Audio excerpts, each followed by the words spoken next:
ஓம் சரவண பவ ஷண்முக முருகா. ஓம் சரவண பவ ஷண்முக முருகா. ஓம் சரவண பவ ஷண்முக முருகா. ஓம் சரவண பவ ஷண்முக முருகா. ஆதாரமிலே நருளை பெறவே நீதான் ஒரு சற்றும் நினைந்திலையே.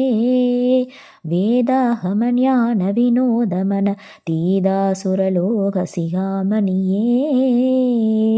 மின்னே நிகர் வாழ்வை விரும்பிய யான் என்னே விதியின் பயனெங்கிதுவோ. பொன்னே மணியே பொருளே அருளே மண்ணே மயிலேறிய வானவனே. ஆனா அமுதே அயில் வேலரசே ஞானாகரணே நவிலத்தகுமோ. யானாகிய என்னை விழுங்கி வெறும் தானாய் நிலை நின்றது தற்பரமே.